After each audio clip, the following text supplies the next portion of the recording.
Chapter 43 Repetition. Sunny was on his feet even before fully waking up. Somehow, Azure Blade was already in his hand. His shadow was hovering beside him, ready to either wrap itself around the sword in case he needed to attack or around his body, in case it was already too late for that. He tried to understand what was going on. Nephice was nearby, her long sword raised in a defensive stance. Cassie? Where's Cassie? Fearing what he might see, giant tentacles reaching for them from the darkness, he looked around. The eastern horizon was just beginning to show the first hints of dawn, adding a tiny shade of gray to the blackness of the world. In that blackness, there were no signs of danger. Finally, he saw Cassie. The blind girl was stumbling at the edge of the platform with a horrified expression on her face. With her blonde hair in a mess, she was stretching her hands out, clearly lost in space. Of course, there were no walls for her to find. The platform was open to the elements, and the only thing waiting for Cassie was a plunge into the dark, tumultuous waters. Before Sunny knew what he was doing, he was already running. That wasn't a very smart thing to do. After all, he did not know what had caused Kasia to scream and if there was some hidden danger nearby. Plus, it was still too dark for Nephice to see. His sudden lunge could have caused her to lash out with the sword before asking questions. All of these were good reasons to wait and observe first, but in an uncharacteristic and completely irrational manner, Sunny acted before thinking. He caught Cassie moments before she took a step off the platform and, holding her tightly in his arms, dragged the blind girl back. "I got her!" Sunny yelled, letting Changing Star know that there was no need to stab him with a sword. And then, in a quiet voice, he said to Cassie, "I got you. It's all right. Everything is fine. Calm down." He felt the girl's body trembling and looked around again, trying to understand what had scared her so much. But there was nothing. Nephice was listening to the sea for the same reason. After a few seconds, she asked, "Do you see anything?" Sunny helplessly shook his head. "No." He helped Cassie sit down in the center of the platform. While Nephice stood guard above them, he looked the blind girl over to make sure that there were no wounds on her body. Everything seemed to be fine. "She's not hurt anywhere." Changing Star looked down. Although her face remained indifferent, he could tell that she was a bit flustered. After a second or two, she asked in something that might have been her version of a calming tone. It sounded pretty much exactly the same as usual. "Cassie? What happened?" Magically, that did seem to calm the blind girl down a little. At least enough for her to speak in a quivering voice. Cassie extended one hand and pointed down.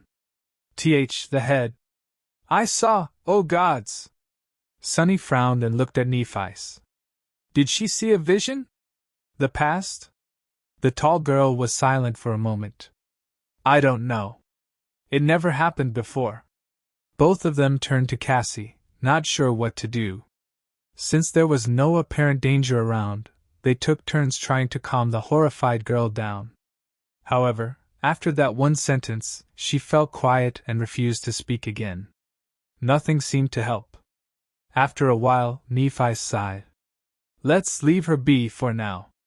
Maybe she needs time." Sunny was about to retort, but truth be told, he didn't have any ideas either. In the end, he just nodded. "Okay. I'll keep an eye on her." Changing Star, however, had other ideas. As the sun was rising and the surging sea was receding, Nephice chose to give Cassie some space and led Sunny to the edge of the platform. However, she made sure to always have the blind girl in the periphery of her vision. Kasia sat hugging her knees. Her eyes were closed, but small tremors that periodically ran through her body betrayed that she was awake. Sunny's eye twitched. "Are you sure it's okay to leave her like this?" Nephice gave him a complicated look. "Yes." Then, after some thought, she added, "Cassie is strong." Sunny wasn't sure how to answer. If Changing Star considered someone to be strong, then they most likely were. However, strong was the last word that came to his mind when he thought about the delicate, beautiful, blind girl. Wasn't she someone who constantly needed their help? But then again, there were different kinds of strength. Kasia was still alive and sane despite her debilitating flaw. How many people could have done the same? If you say so. Then, Nephi made him summon the azure blade. After studying it for a while, she nodded and took her long sword out of the air. Despite its size, it was an elegant weapon. The narrow, double-edged blade was much longer than that of the azure blade, with an incredibly sharp, symmetrical tip. The whole blade, as well as the simple cross-shaped guard in the pommel, seemed to be made out of silver and reflected the pale morning light. The handle was tightly wrapped in black leather.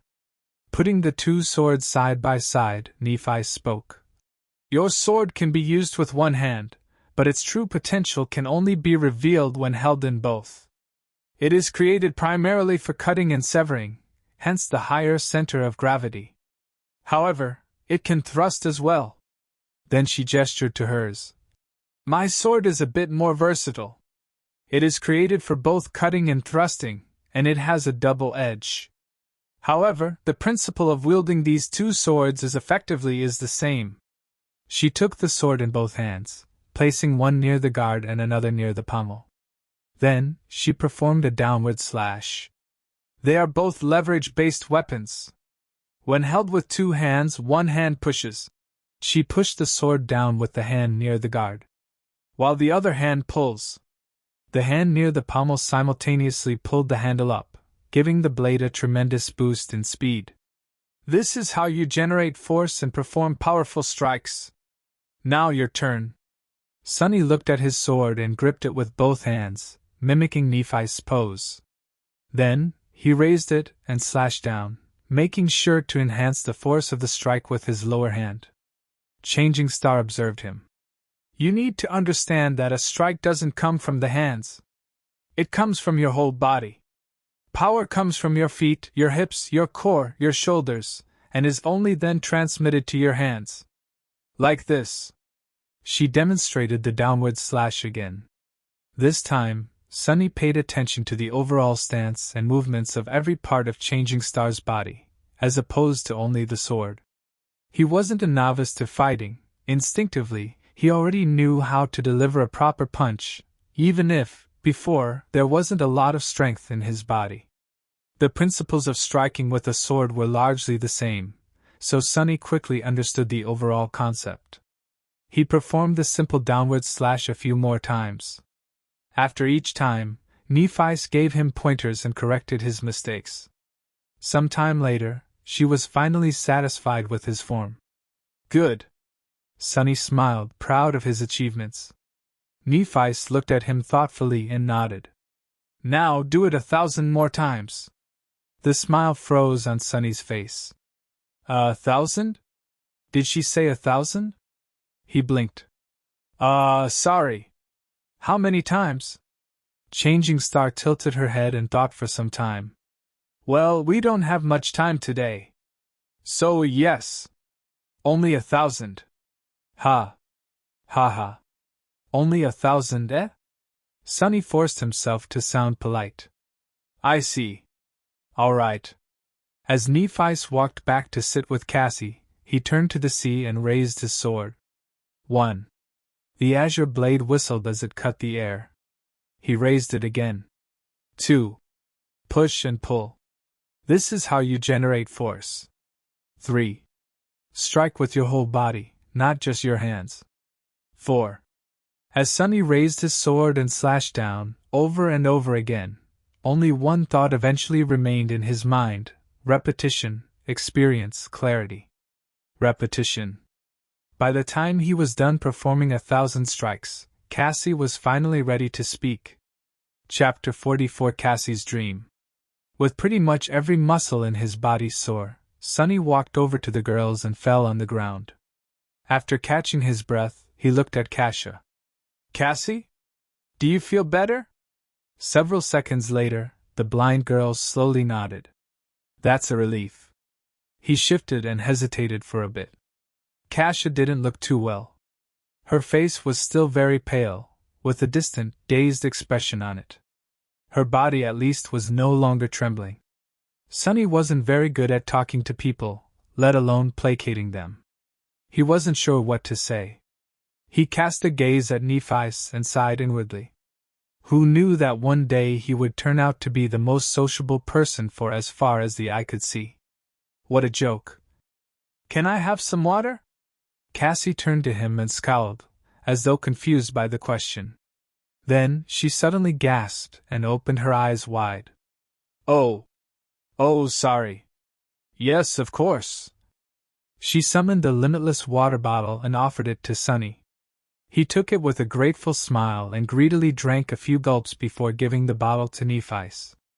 Eventually, it returned to Cassie. You drink some too? After she did, he awkwardly patted the blind girl on the shoulder. Everything seems to be fine now. Did you dream of another vision? You can tell us.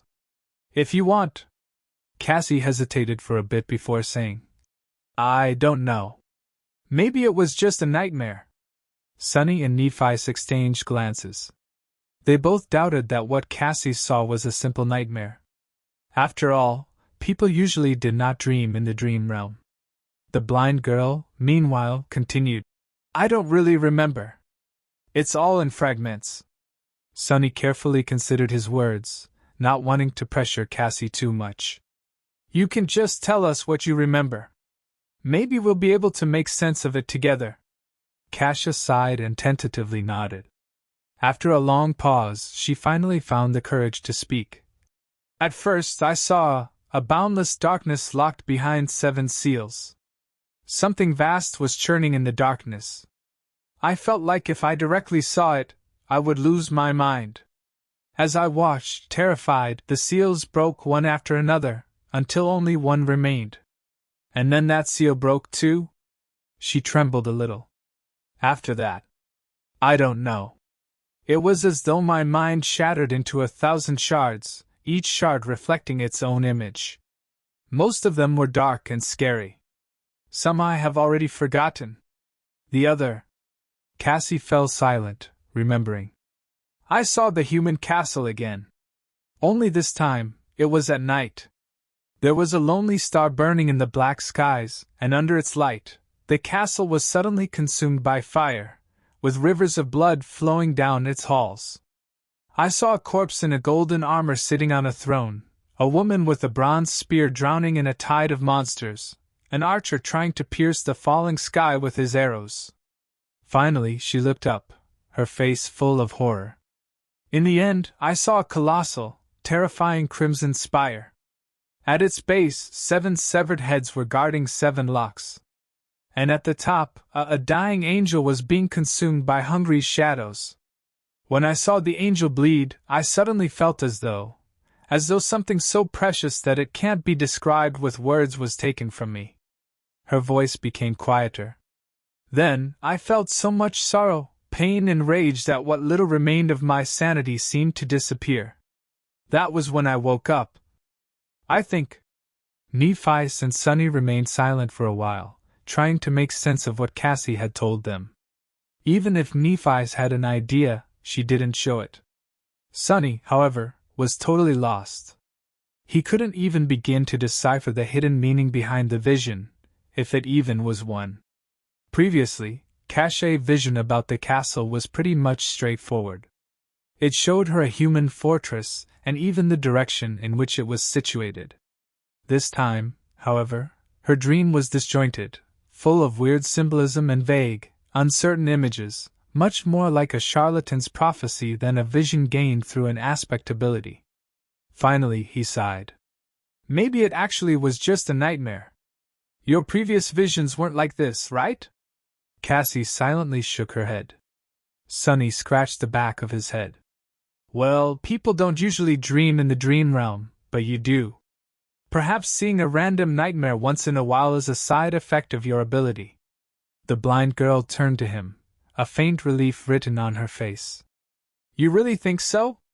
He hesitated, trying to find the right words. Why not? It's a possibility. Inwardly, however, he felt uneasy. A dying angel being consumed by shadows. Why does it sound so ominous? I should try and stay away from angels in the future. Gee, what has become of my life? A sentence like that doesn't even sound insane anymore. With that, they were finally ready to welcome a new day. Some time later, they were sitting on the western edge of the stone platform, looking at the scavengers below. Sunny's shadow was busy scouting a path to the next high landmark. Were there always that many? Sunny glanced at Nephi's and shook his head. No, there were much more. They seem to be almost done with the carcass. I doubt it will last until nightfall. Which meant that, by tomorrow, all these beasts would be roaming the labyrinth, making it hard for the three sleepers to make any progress. It would be best to leave today and put some distance between themselves and the horde before the scavengers were done with their feast. However, without scouting a path in advance, there was a chance of not making it to safety in time. Both options were risky. Nephi's frowned, seemingly thinking the same. After a while, she said, I don't want Cassie to spend another night near this statue. Let's leave now. Sunny thought for a while, then opened his mouth to offer his own opinion. However, a sudden commotion below prevented him from speaking. Down at the bottom of the disappearing sea, amidst mounds of broken coral, the carcass of the giant shark-like monster, the remaining half of it, to be precise, was almost stripped of meat. And between its white bones, something was shimmering in the mud. Two extremely large, luminescent crystals. Sunny's eyes widened. Are those? Yes. Shards of two transcendent soul cores. Transcendent, two of them. Suddenly, he was simultaneously filled with greed and fear. Greed because of how rare and precious transcendent soul shards were. Fear because the giant shark turned to be a corrupted devil, at least. One corrupted devil, if not stopped by a saint or a large number of awakened, could potentially destroy an entire city. Sunny belatedly realized that he was much closer to death on that first night than he had previously thought. Should we wait and listen? He stared at Nephi's and then obediently listened to the distant, barely audible clamor of the scavengers. After a while, he noticed some disharmony in it. Nephi suddenly tensed up. There. She pointed in the direction of the labyrinth. After concentrating on it, Sunny was finally able to notice two massive shadows stepping out of a particularly wide passage. A second later, the creatures casting those shadows appeared in sight. Sunny gulped. Damn. The monsters looked like the scavengers, but not quite. To start with, they were much larger, towering above the surroundings at more than 3 meters of height. Their carapace seemed to be thicker. It was colored in deep black and scarlet, like an ancient armor drenched in blood. Here and there, vicious-looking spikes were growing out of the carapace, making their every move much more dangerous. Additionally, instead of heavy pincers, their upper arms ended with long, curved, terrifying bone scythes. Sunny felt cold sweat running down his spine. What the hell are those things? Nephi tilted her head. Monsters, I guess. Nightmare creatures with one soul core were called beasts. They were dangerous and strong, but mindless. If they were able to develop or were created with a second core, they became monsters. Monsters were much more devastating and possessed some rudimentary, warped form of intelligence. They were the next step in the nightmare beast evolution. And these two seemed to be bigger, deadlier versions of carapace scavengers. Sunny and Nephi watched as the two monsters approached the carcass. The scavengers were visibly afraid of them, rushing to get out of the way. Those who were too slow were mercilessly thrown to the side or cut apart by the bone scythes. Rivers of azure blood were flowing into the mud. What are they doing? Did they come to absorb the soul shards? Finally, the monsters reached the carcass. Each of them took one of the shards. However, instead of absorbing them, they simply turned around and carried the precious crystals away. The scavengers made way, following the shards with their little, hungry eyes. Sunny blinked and looked at Nephi's. Do we still leave now? Changing Star frowned and hesitated. A few moments later, she shook her head. No. We'll go tomorrow. Then, she turned west and observed the retreating monsters. Get your shadow to follow these two back. Chapter 45 Sound of Laughter. Because of the shadow fragments Sunny had absorbed in the last few days, the range of shadow control has increased a little. However, it was still far from being enough to explore deep into the labyrinth. He only got the general direction in which the two large monsters were moving. They were going west. After telling this to Nephi's, there was pretty much nothing else for him to do. In the end, Sunny decided to simply rest. The next day was promising to be full of hardships and danger, so it was in his best interest to let his body recover as much as it could. Some time later, Sunny was lying on his back, staring at the gray sky. Cassie was sitting beside him, lost in her thoughts. Nephi's was meditating. At least, that's what it looked like. She might as well have been asleep, for all Sunny knew. After a while, Cassie turned to him. Sunny? He tilted his head to look at her. Yeah? The blind girl hesitated. Do you think we'll be able to return home? Sunny glanced at her and furrowed his brow. A few seconds later, he turned away and looked at the sky again. Sure. Cassie smiled. You really think so? Why? What's with all these questions? He sighed and tried to find the right words. Because of her. He pointed at Nephi's, knowing that Cassie won't see it. There was no one else on the stone platform, though, so it was pretty obvious who he was referring to. I'm also not someone to die easily. In fact, I'm willing to bet that you couldn't have found a better duo of sleepers to escort you across the dream realm. If anyone can survive this, it's us. So, yeah? I think that our chances of making it back are pretty high. Cassie suddenly giggled. Aren't you a little too full of yourself? You were in the second to last place. Sunny shrugged. That's only because someone smart told me to keep a low profile. Otherwise, I would have ranked higher. Then, with a grin, he added, Much higher. Third to last, at least. The blind girl couldn't help but laugh. The melodic sound of her laughter made Sunny feel much better. He had not heard anything like that ever since coming to the dream realm. It was nice to see that people were still able to preserve a bit of mirth, even in this hellish place. Come to think of it, this was the first time he heard Cassie laugh at all. Back in the academy, she was always dull and bleak. After this sudden outburst, Cash's expression slowly turned wistful. A few seconds later she asked, What do you miss the most about home?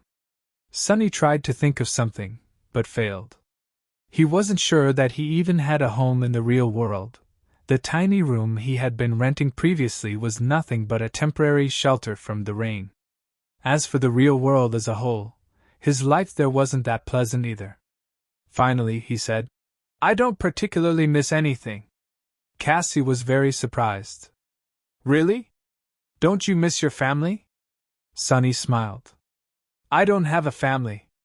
Well, I guess I have a sister somewhere. But we haven't seen each other in many years.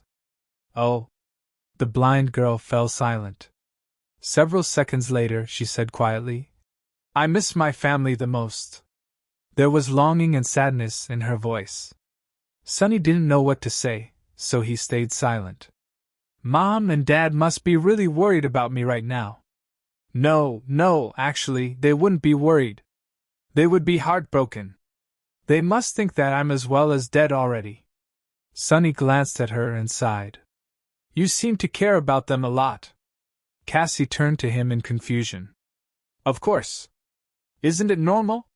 Sunny stared at the gray sky. The wind smelled of rain. After a while he said, I wouldn't know. In the evening, Nephi's made Sunny perform the 1,000 strikes again. After that, they ate the last strips of dried scavenger meat and took turns sleeping, so that one of them could always keep an eye on Cassie.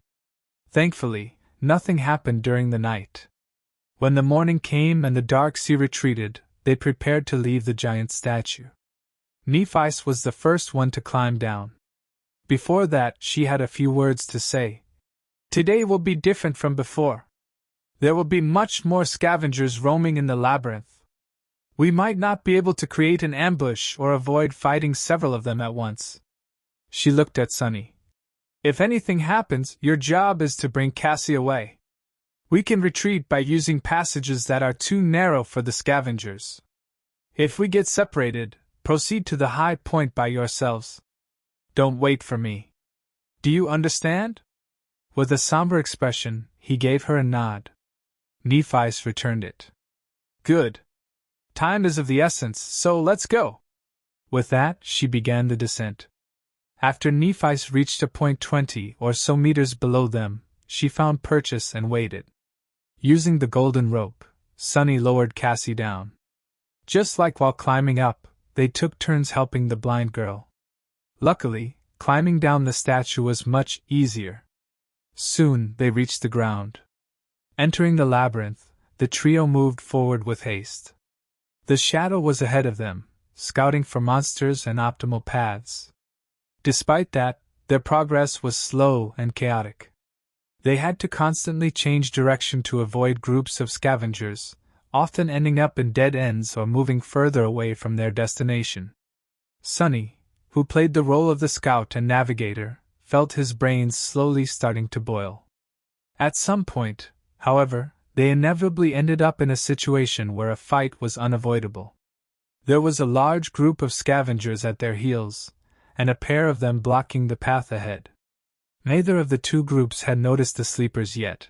However, since there were no other passages to turn into, it was only a matter of time. Nephi's considered their options for a few seconds. There was a scowl on her face. Finally, she said, "If there's only two, we can take them." Sunny looked at her with uncertainty in his eyes. But there's no time to set up an ambush. He wasn't quite sure how they could fight two scavengers at once. Despite how good of a teacher Nephi's was, he only practiced with the sword for a day. Facing against a scavenger alone was risky. Changing Star shrugged. "It's almost the same. I'll attack first. You follow behind in the shadows and finish one off once they turn. Then, we kill the second one together." The whole plan was based on the assumption that Nephi's could survive under the onslaught of two scavengers, both attacking her simultaneously. Sunny was very impressed by her prowess, but he wasn't sure that it was possible. There was a large probability that Nephi's would die. He still remembered that she wasn't present in Cassie's first vision. But what else could they do? A bit rattled, Sunny gritted his teeth. "All right." After a short pause, Nephi summoned her sword. Then, she stepped forward.